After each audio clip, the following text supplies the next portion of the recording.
Okay, अब हम question number 1.9 discuss करेंगे एनसीईआरटी की। इसमें क्वेश्चन में क्या दे रखा है कि हमारे पास जेड एक्सिस है, जेड एक्सिस है, ठीक है। और जेड एक्सिस पे हमारे पास दो चार्जेस रखे गए, ठीक है। ये कौन सा है? ओरिजिन है, मतलब 0,0,0, ये कोऑर्डिनेट है 0,0,0। पहला जो चार्ज रखा गया वो है 2.5 इंटू 10⁻⁷ और इसका कोऑर्डिनेट दे रखा है।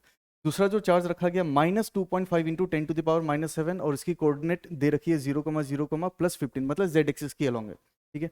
और ये अगर ओरिजिन मानते तो इधर होगी +15 और इधर हो जाएगा -15। और ये जो डिस्टेंस दे रखा है सब कुछ सेंटीमीटर में दिया हुआ है, ये भी सेंटीमीटर में दे रखा है, ठीक है। आपसे दो क्वेश्चन पूछा गया, आपसे पूछा गया कि टोटल चार्ज कितनी होगी और डाइपोल मोमेंट कितना होगा। तो हमें पता है कि टोटल चार्ज अगर निकालना है तो सिंपली एल्जेब्रिक सम होती है, ठीक है। एल्जेब्रिक सम होती है। तो कैसे लिखेंगे इसको हम? टोटल चार्ज अगर निकालना है, ठीक है, पूरी सिस्टम पे टोटल चार्ज अगर निकालना है तो हम क्या करेंगे? Charge due to A plus charge due to B करेंगे, ठीक है।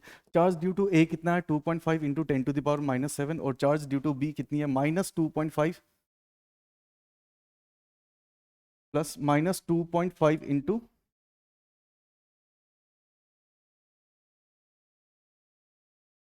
10⁻⁷। इसको सॉल्व करोगे तो ये वैल्यू जीरो होगी क्योंकि इक्वल एंड अपोजिट चार्जेस है। तो नेट चार्ज कितनी होगी सिस्टम में? जीरो। नेट चार्ज होगी सिस्टम में। हम एक टाइप से इसको डाइपोल भी ट्रीट कर सकते हैं, ठीक है।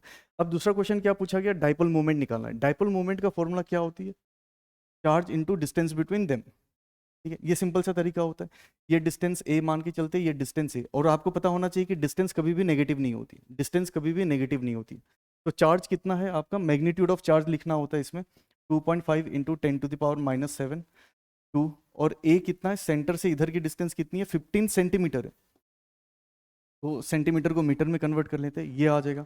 अगर हम इसको सॉल्व करें तो ये आ जाएगा 2.5 इंटू 30 इंटू 10⁻⁷ और 2, -9 हो जाएगी। अगर इसी को हम सॉल्व करें तो ये आ जाता है 7.5 इंटू 10⁻⁸।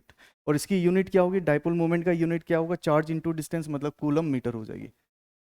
ये आ जाएगा। अब आपको डाइपोल मोमेंट का डायरेक्शन भी बताना है क्योंकि डाइपोल मोमेंट एक वेक्टर क्वांटिटी होती है। तो डाइपोल मोमेंट का जो डायरेक्शन होगा वो क्या होती है? From negative charge to positive charge. Dipole moment का जो डायरेक्शन होता है from negative charge to positive charge. अब नेगेटिव चार्ज इधर है, पॉजिटिव चार्ज इधर है, तो डाइपोल मोमेंट का डायरेक्शन ये हो जाएगा।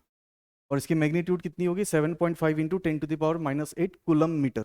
ये क्वेश्चन था आपका, देखिए।